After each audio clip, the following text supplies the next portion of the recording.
Hi, നമ്മളൊരു petunia plant പ്രൊപ്പഗേഷന്റെ video ചെയ്തിട്ടാ.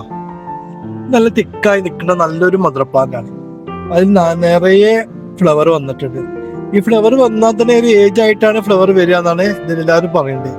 അപ്പൊ നമ്മൾ എത്രയും പെട്ടെന്ന് ഈ ഫ്ലവർ കണ്ടാൽ തന്നെ ആ ഫ്ലവർ ഫുള്ള് കട്ട് ചെയ്ത് ഒഴിവാക്കണം. ഇത്രക്കൊന്നും ആവാൻ ഒരിക്കലും വെക്കരുത്.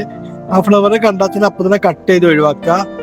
അല്ലെങ്കിൽ നമുക്ക് ഈ ഫ്ലവർ ഇങ്ങനെ നിർത്തി അതിൽ തന്നെ ഉണങ്ങിപ്പോയാൽ ഈ ഫ്ലവറിനെ തന്നെ അത് ദോഷം ചെയ്യും. ഉണങ്ങിപ്പോകാൻ സാധ്യത വളരെ കൂടുതലാണ്. എപ്പോഴും നമ്മൾ ഫ്ലവർ കണ്ടാൽ ഫ്ലവർ പെട്ടെന്ന് കട്ട് ചെയ്ത് ഒഴിവാക്കുക. പിന്നെ നമുക്ക് അടുത്തായിട്ട് പ്രൊപ്പഗേറ്റ് ചെയ്യാനുള്ള കട്ടിങ്സ് അതിന് സെലക്ട് ചെയ്യുക. കട്ടിങ് സെലക്ട് ചെയ്യുമ്പോൾ നമ്മൾ എപ്പോഴും ഉള്ളിൽ നിന്ന് കട്ട് ചെയ്യാൻ നോക്കണം.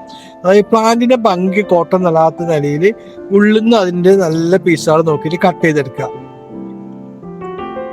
അപ്പോൾ എല്ലാ പ്ലാന്റുകളെ തിക്കായി നിൽക്കും ചെയ്യും, കാണാനും നല്ല ഭംഗിയേക്കാം. എന്നിട്ട് നമ്മൾ ചെയ്യേണ്ടത് കട്ട് ചെയ്തെടുത്ത പീസിന്റെ എൻഡിൽ ലീഫ് ഉണ്ടെങ്കിൽ ആ ലീഫ് കട്ട് ചെയ്ത് ഒഴിവാക്കണം. അത് ഏറ്റവും ബെറ്റർ ആണ്. നമ്മൾ പെട്ടെന്ന് റൂട്ട് വരാനും അതിനൊക്കെ ഏറ്റവും നല്ല ഹെൽപ്പ് ചെയ്യേണ്ട ഒരു സംഭവമാണ്. ആ താഴത്തെ ലീഫുകളൊക്കെ ഒന്ന് കട്ട് ചെയ്തിട്ട് നമ്മളത് പ്രൊപ്പഗേറ്റ് ചെയ്യാൻ. അതേപോലെ തന്നെ പ്രൊപ്പഗേറ്റ് ചെയ്യുമ്പോൾ നമ്മൾ പ്ലാന്റിനനുസരിച്ചുള്ള പോട്ടുകൾ നമ്മൾ സെലക്ട് ചെയ്യണം. ചെറിയ കട്ടിങ്സ് ആകുമ്പോൾ നമുക്ക് ചെറിയ പോട്ട് മാത്രം സെലക്ട് ചെയ്താൽ മതി.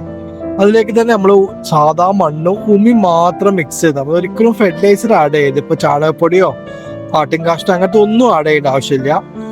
ഇതിന് നല്ലോണം നനച്ചിട്ട് നല്ലോണം നനച്ചൊരു കമ്പ് എടുത്തിട്ട്, കമ്പോ എന്തെങ്കിലും ഒരു ഇതുപോലെ കത്രിക എന്തെങ്കിലും എടുത്തിട്ട് അതിനൊരു ഹോളാക്കിയിട്ട് അതിലേക്ക് നമ്മൾ കട്ട് ചെയ്ത് വെച്ചിട്ടുള്ള പീസ് നമ്മൾ വെച്ചെടുത്തിട്ട് വിരല് കൊണ്ട് ജസ്റ്റ് ഒന്ന് അമർത്താം.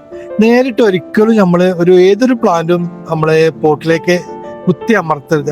അതിന്റെ തണ്ടിനൊക്കെ ക്ഷതം പറ്റിയിട്ട് അത് പെട്ടെന്ന് ചീഞ്ഞു പോകും. നമ്മളിതൊരു വെറൈറ്റി ലെവലിലാണ് ഇത് പ്രൊപ്പഗേഷൻ ചെയ്യേണ്ടിട്ടാ. നമ്മൾ എന്നിട്ട് ഈ പ്ലാന്റുകൾ നമ്മളൊരു പ്ലാസ്റ്റിക് ഡബയിലേക്ക് വെക്കുകയാണ്.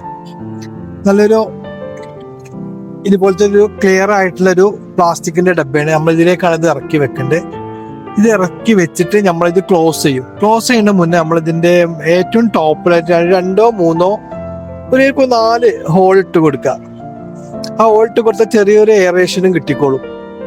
അപ്പൊ ഇത് അത്യാവശ്യം നല്ല ക്ലിയർ ആയിട്ട് അത്യാവശ്യം നല്ല വെളിച്ചുള്ള സ്ഥലത്ത് വെച്ചാല് പെട്ടെന്ന് വേര് വരും. ഇത് നല്ലൊരു ഹ്യൂമിഡിറ്റി ഇതിൽ ഇങ്ങനെ ഉണ്ടാവും ഏത് ടൈമിലും. അപ്പൊ പെട്ടെന്ന് വേര് വരാൻ സഹായിക്കും.